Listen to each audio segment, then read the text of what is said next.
अगर आपने रीनीट 2026 का पेपर देखा है तो ये चीज़ तो क्लियर हो गई होगी कि सिर्फ पढ़ना इम्पॉर्टेंट नहीं, क्योंकि पैटर्न चेंज हुआ है। सो आपको उसके हिसाब से एडॉप्ट करना होगा। लेकिन इसका मतलब ये बिल्कुल नहीं कि आप जेई एडवांस के पीवाईक्यू करने लग जाओ। अगर आप 2027 के नीट एस्पिरेंट हो तो आपको इस चीज़ का एडवांटेज है कि पेपर कैसा भी आ सकता है, क्योंकि आपने 2025 का पेपर भी देखा और रीनीट 2026 का भी पेपर देखा। So prepare for the worst. And आपने देखा होगा कि रीनीट में केमिस्ट्री का भी पैटर्न चेंज हुआ है। जहाँ तक बात करें 2025 में, तो वहाँ भी केमिस्ट्री एनसीईआरटी बेस्ड ही था, लेकिन यहाँ एप्लीकेशन पे ज़्यादा फोकस था और कुछ क्वेश्चन आउट ऑफ एनसीईआरटी थे, उनको कैसे अप्रोच करना है। जैसा कि आप ये वाला क्वेश्चन देख सकते हैं, ये रीनीट 2026 का क्वेश्चन है तो एनसीईआरटी बेस्ड ही, लेकिन इसका एप्लीकेशन पता होना चाहिए था आपको। आज की वीडियो में हम इन 3 टॉपिक्स के ऊपर बात करेंगे। सबसे पहला है कि आप टफ पेपर के लिए खुद को प्रिपेयर कैसे करें, एंड सेकंड हम बात करेंगे कि जो 90% स्टूडेंट मिस्टेक्स करने वाले हैं और अपना सीट किसी और को दे देंगे। एंड लास्ट हम बात करेंगे कि फिजिक्स, केमिस्ट्री, बायोलॉजी तीनों में आपका इंडिविजुअली कैसा अप्रोच होना चाहिए ताकि आप अच्छा स्कोर कर पाए नीट 2020। बात करते हैं आपका माइंडसेट कैसा होना चाहिए। सबसे पहले बात करते हैं बायोलॉजी में। बायोलॉजी में एक एवरेज बच्चा लाइन्स पढ़ता है और आगे बढ़ जाता है। वहीं एक टॉपर रुक के सोचता है कि ये लाइन वास्तव में कहना क्या चाह रहा है, क्या ये हमसे क्या कहना चाह रहा है। मतलब ऐसे ही लाइन जैसा न्यूज़पेपर पढ़ते हैं वैसा नहीं पढ़ना है आपको। हर एक लाइन को एक बार पढ़ के एक थोड़ा सा रुक के सोचना है। इससे आपको बहुत हेल्प होगा और आपके कॉन्सेप्ट स्ट्रांग होते जाएंगे। बायोलॉजी में ये भी ध्यान रखना है कि बायोलॉजी में जो भी चीज़ दिया है, हर एक डायग्राम, हर एक लाइन, हर एक चीज़ इंपॉर्टेंट है। मतलब वो 2 बुक है, उसमें से आपको हर एक चीज़ आना चाहिए। जो हालांकि नीट 2026 जो 3 मई को हुआ था एंड री नीट, दोनों में ही डायग्राम बेस्ड क्वेश्चन नहीं आता है, लेकिन इसका मतलब ये बिल्कुल नहीं कि डायग्राम बेस्ड क्वेश्चन छोड़ना है, मतलब डायग्राम को एनसीईआरटी का इग्नोर करना है। हर एक चीज़ आना चाहिए आपको एनसीईआरटी का, तभी आप बायो में फुल स्कोर कर पाओगे और तभी आपका सिलेक्शन होगा, क्योंकि बायो तो करना ही पड़ेगा। अब बात करते हैं केमिस्ट्री की। केमिस्ट्री का पैटर्न री नीट में चेंज हुआ है। हालांकि नीट 2025 एंड जो नीट 3 मई को हुआ था उसमें केमिस्ट्री एनसीईआरटी बेस्ड ही था, बट री नीट में थोड़ा सा पैटर्न चेंज हुआ है। सो आपको उस चीज़ का भी ध्यान रखना पड़ेगा। और केमिस्ट्री एक स्कोरिंग सब्जेक्ट है, जिसका बायो और केमिस्ट्री अच्छा होता है उसका सिलेक्शन हो जाता है, और फिजिक्स भी अच्छा होता है जिसका उसका तो रैंक आता है। जैसा कि आपको पता होगा, केमिस्ट्री के 3 सेक्शन है: physical chemistry, inorganic chemistry and organic chemistry. सबसे पहले बात करते हैं फिजिकल केमिस्ट्री। फिजिकल केमिस्ट्री में आपको फार्मूला का डेरिवेशन पता होना चाहिए कि कोई सा भी फार्मूला क्यों आया है। आपको डायरेक्ट फार्मूला रटना नहीं है, फार्मूला समझना है कि कैसे आया है। और इसके अलावा आपको फार्मूला शीट भी बनाना होगा। सो अगर आपको चाहिए कि फार्मूला शीट कैसे बनाना है तो आप कमेंट कर देना, मैं नेक्स्ट वीडियो इसी के ऊपर ले आऊँगा। इसके अलावा आपको केमिस्ट्री, फिजिकल केमिस्ट्री में एनसीईआरटी में जो भी एग्जाम्पल और जो भी बैक एक्सरसाइज के क्वेश्चन है वो बहुत इंपॉर्टेंट है, उसको आपको लगाना ही लगाना है। और अभी सिंस आपके पास 11 मंथ्स का टाइम है तो मैं एक्सपेक्ट कर रहा हूँ कि आप इसको बार बार कर लोगे, क्योंकि बैक एक्सरसाइज के क्वेश्चन और एनसीईआरटी के एग्जाम्पल के क्वेश्चन एंड एग्जाम्पलर के क्वेश्चन, ये तीनों रिपीट होते हैं। इसी से क्वेश्चन आता है नीट में। री नीट 2026 का भी आप क्वेश्चन देख सकते हैं, कुछ कुछ आया था। एंड नीट 2026 जो 3 मई को हुआ था उसमें तो पूरा एग्जाम्पल ही भरा था फिजिकल केमिस्ट्री में। सो उस चीज़ को आपको बार बार करना है। इसके अलावा टीचर के नोट्स के क्वेश्चन को सभी को लगाना है। इसका अप्रोच फिजिकल केमिस्ट्री के मतलब फिजिक्स के जैसा होता है, लेकिन थोड़ा सा अलग। मतलब इसमें जो कॉन्सेप्ट होते हैं वो लिमिटेड होते हैं और क्वेश्चन भी लिमिटेड।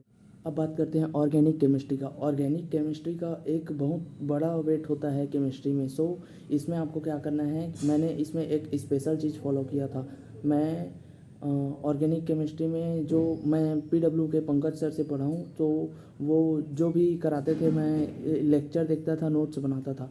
देन जब मैं नोट्स से रिवाइज करने जाता था तब मैं एनसीईआरटी में भी देख लेता था कि इस चीज़ को जो सर ने बताया है वो एनसीईआरटी में कैसा लिखा है। सो फिर मैं एनसीईआरटी में जो भी मान लो कोई रिएक्शन लिखा है तो मैं रिएक्शन को अपने नोट्स में लिखता था एनसीईआरटी का। और इसीलिए मैं जब नोट्स बनाता था तो स्पेस छोड़ छोड़ कर बनाता था। फिर मैं एनसीईआरटी का जो भी रिएक्शन लिखा है उसको अपने नोट्स में लिखता था, एंड एनसीईआरटी में जो पॉइंट्स लिखे हैं उसी को अपने नोट्स में उतारता था। और सर ने जो भी एक्स्ट्रा पॉइंट बताया है, कुछ कुछ तो एक्स्ट्रा हर टीचर बताते हैं, सो जो भी एक्स्ट्रा बताते थे सर मैं उसको काट देता था एंड उसको कभी नहीं पढ़ता था, क्योंकि नीट में एनसीईआरटी बेस्ड ही आएगा।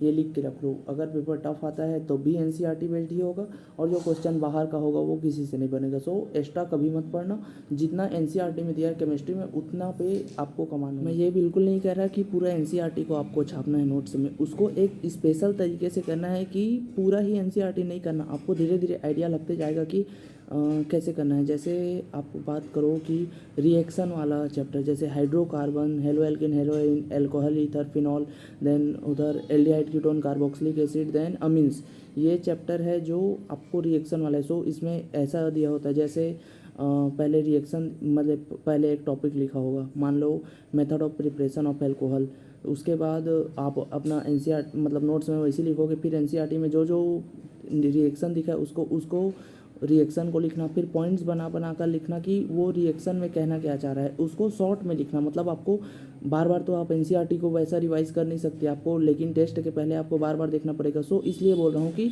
सर का नोट्स का भी जो आपको नोट्स में और एनसीईआरटी में मिलाकर मतलब एक अच्छा सा नोट वो बनाना है कि आपको रिसोर्स को लिमिट करना है एंड उसको आप बार बार पढ़ पाओ, और उसमें एनसीईआरटी भी रहे एंड सर का नोट्स भी रहे। और नोट्स में वही मैं जो पहले बोला था, एक्स्ट्रा कुछ भी नहीं रखना है अपने को, जो भी सर कराए उसको काट देना, बिकॉज जो भी चीज़ सिलेबस में है उस पर आपको पीएचडी होना चाहिए, जो भी चीज़ बाहर का है उस पर आपको बिल्कुल ध्यान नहीं देना। जीओसी के लिए आप नोट्स को फॉलो कर सकते हो क्योंकि उसमें एप्लीकेशन सीखते हो आप, और एनसीईआरटी में बहुत छोटा सा दिया हुआ है जीओसी, एंड इधर जो एसिड वाला पार्ट है वो एल्कोहल में दिया है, कार्बोक्सिलिक एसिड में वाला चैप्टर में दिया है, एंड बेसिसिटी वाला चैप्टर पार्ट अमीन्स में दिया है। सो उससे अच्छा है आप सीधा सर के नोट्स को ही फॉलो करना जीओसी के लिए।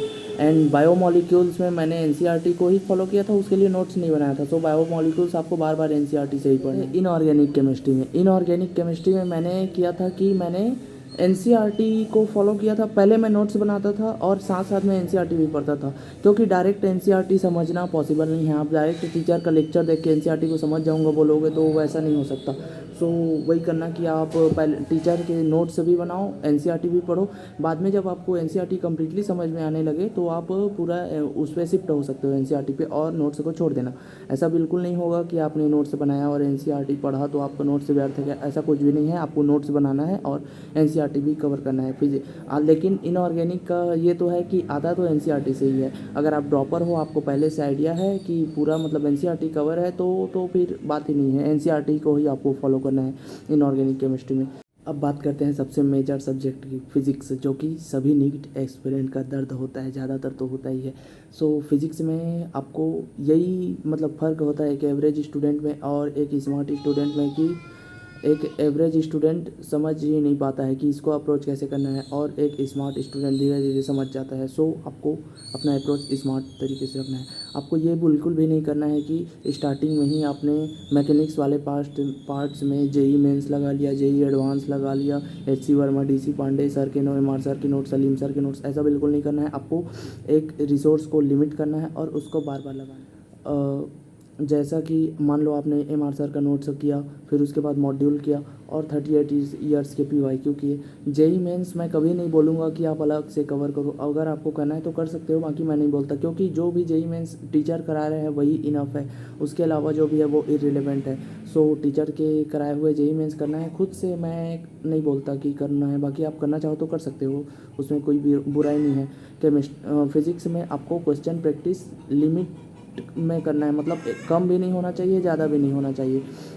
एक बैलेंस तरीके से थ्योरी भी पढ़ना है और क्वेश्चन। फिजिक्स उसी का अच्छा होता है जो बेसिक मैथ्स से लेकर पूरा सेमी कंडक्टर तक अच्छे से करता है, ना कि उसका जो स्टार्टिंग के मैकेनिक्स में ही अपना पूरा साल गंवा दे। ऐसा आपको नहीं करना है, आपको पूरा सेमी कंडक्टर तक टिकना है। और उल्टा जो स्टार्टिंग के मैकेनिक्स है वो इसको उतना क्वेश्चन नहीं आता। आप जैसे सिलेबस कंप्लीट करोगे आपको और फिर मॉक टेस्ट देना स्टार्ट करोगे, आपको पता लगेगा कि मतलब जो 12th के चैप्टर है उनसे ज़्यादा क्वेश्चन आता है। बाकी आपको करना तो पूरा ही है क्योंकि अभी आपके पास पूरा साल है, लेकिन आपको वही बोल रहा हूँ कि आपको पूरा ये चीज़ हमेशा माइंड में रखना कि मुझे पूरा फिजिक्स करना है। जो भी मैं स्टेप लूँगा, जैसे मैं जेई मेंस कर रहा हूँ तो मुझे वो पूरा फिजिक्स के लिए करना है, सिर्फ स्टार्टिंग के चैप्टर्स में ही आपको पूरा साल नहीं गवाना है। फिज़िक्स में आप ये चीज़ ध्यान रखना कि जिस टीचर को आपने स्टार्टिंग में फॉलो किया है उन्हीं को फॉलो करना। जैसे मैंने एम.आर. सर से पढ़ा था, तो मैंने पूरा फिज़िक्स से ही उनसे पढ़ा था। और आप पी.डब्ल्यू में पढ़ते हो तो सलीम सर से भी पढ़ सकते हो या एम.आर. सर से। इनके अलावा भी आप जिसको भी फॉलो करो पूरा शिद्दत से फॉलो करो, उनके नोट्स के हर एक क्वेश्चन को बार बार लगाओ। मैंने यही किया था कि उनके क्वेश्चन बार बार लगाए थे। एंड मैं जैसे कि मान लो आपने ग्रेविटेशन किया तो आपको 200 से 250 क्वेश्चन करना है और बार बार करना है। जैसे कि इसमें आपका आ जाएगा एम.आर. सर का नोट्स आ जाएगा, 38 ईयर्स के नीट के PYQ आ जाएंगे। एंड अगर आप मॉड्यूल लगा लो तब तो और अच्छा है। इसके अलावा आपको बहुत ज़्यादा रिसोर्स पे नहीं भागना है, क्योंकि फिज़िक्स 25% ही सिलेबस बनाता है आपको। इसमें भी आप वो मैं कर बोलोगे कि मैं वो क्वेश्चन कर लूँ जो टफेस्ट, जो कोई नहीं कर पाया, तो आप कहीं ना कहीं पीछे रह जाओगे, क्योंकि आपको पूरा सिलेबस को भी ध्यान में देना है, सिर्फ फिजिक्स से नहीं करना है। सो इस चीज़ का भी ध्यान रखना कि रिसोर्स लिमिटेड रखो। टीचर भी टीचर भी लिमिटेड ही रखो। ऐसा नहीं कि एम.आर. सर से नहीं आ रहा मुझे समझ तो सलीम सर से गया। लेक्चर देखने से फिजिक्स कभी अच्छा नहीं होता। फिजिक्स अच्छा होता है एक बार आपने लेक्चर देखा, उसको नोट से उतारा, नोट से उसको पढ़ा एंड क्वेश्चन प्रैक्टिस किया, क्वेश्चन प्रैक्टिस से सीखा। इससे फिजिक्स अच्छा होता है, ना कि बार बार टीचर चेंज करने से। ये बैच चल रहा है, यूट्यूब में प्रचंड चल रहा है, आराम चल रहा है। वन शॉट से कभी किसी का सिलेक्शन नहीं होता। बहुत ही कम लोग होते हैं जो बोलते हैं कि वन शॉट से हो गया। सो आपको एक ही टीचर को शिद्दत से 1 साल तक फॉलो करना है। इसके अलावा आपको फिज़िक्स में शॉर्ट नोट्स भी बनाना है। एकदम ही स्टार्टिंग से मत बनाना, लेकिन धीरे से स्टार्ट कर देना। जैसे मैंने दिवाली में स्टार्ट किया था बनाना, एंड लगभग जनवरी नहीं जब सिलेबस कंप्लीट हुआ तब मेरा शॉर्ट नोट्स भी कंप्लीट हो गया था, और बहुत अच्छे से अच्छे शॉर्ट नोट्स भी बनाए मैंने। अगर आप चाहो तो मैं शेयर भी कर सकता। अब बात करते हैं कुछ मिस्टेक्स जो 90% नीट एस्पिरेंट करते हैं, और वो अपना साल रिपीट करते ही रह जाते हैं। क्योंकि ये बहुत सिंपल चीज़ है, लेकिन इसको फॉलो करना ही पड़ता है। ये प्रोसेस है, इसके बिना सिलेक्शन नहीं होता। सबसे पहला चीज़ है टेस्ट देना। टेस्ट आपको देना ही पड़ेगा। आपका चैप्टर हुआ है या नहीं, मान लो आपके टेस्ट में 10 चैप्टर आ रहा है PCB मिला के, लेकिन आपका सिर्फ 4 ही चैप्टर कंप्लीट हुआ है, तब भी आपको टेस्ट देना है। आपको सही चीज़ें से नहीं सीखना है। आपको जो आपने पढ़ा था उसमें से कुछ ना कुछ तो गलत होगा ही, उस पर आपको ध्यान देना है। मान लो कोई फार्मूला था फिजिक्स का, आपको टेस्ट के टाइम फार्मूला नहीं आया, तो अब उस चीज़ को आपको अपने मिस्टेक नोटबुक में लिखना है, ताकि और उसको जब भी टेस्ट के पहले टेस्ट देने से पहले उसको आपको एक बार देखना ही है। एक बार जब उस फार्मूला को देख लोगे तो अगले बार से आपका वो चीज़ गलत नहीं होगा। ऐसे ऐसे ही करके आप धीरे धीरे अपना सिलेबस स्ट्रॉन्ग करते जाओगे, क्योंकि ये चीज़ सिलेबस कंप्लीट करने से नहीं होता, ये चीज़ टेस्ट देने से ही होता है। आप जैसे जैसे टेस्ट देते जाओगे आपका स्पीड एंड एक्यूरेसी भी बढ़ता जाएगा। आपको 3 घंटे में पेपर सॉल्व करना भी आ जाएगा। और ऐसे करते करते जब आप अपना सिलेबस कंप्लीट करोगे और आप मॉक टेस्ट की ओर स्टार्ट करोगे मॉक टेस्ट देना, तब आपको इस चीज़ का एडवांटेज मिलेगा कि आपने एक भी टेस्ट नहीं छोड़ा था अपने बैच का। और टेस्ट ऐसा भी नहीं करना है कि सब जगह का टेस्ट दे रहे हो, सिर्फ अपने बैच का टेस्ट देना जब तक आप सिलेबस कंप्लीट कर रहे हो।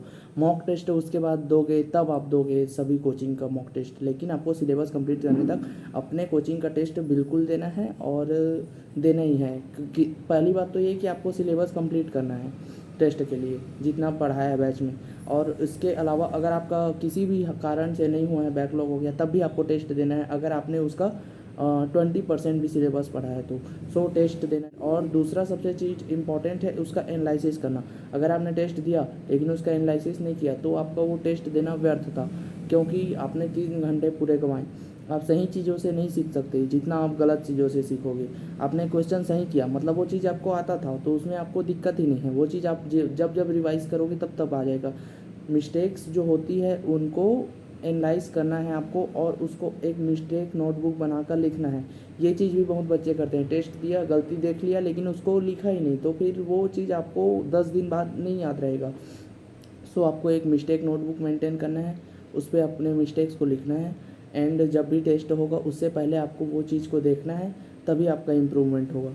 थर्ड चीज़ जो आपको करना है कि आपको अपना वीक टॉपिक्स भी आइडेंटिफाई करते रहना है सिलेबस कंप्लीट के दौरान। आपको पता होना चाहिए कौन से टॉपिक्स आपके वीक है, कौन से स्ट्रॉन्ग है।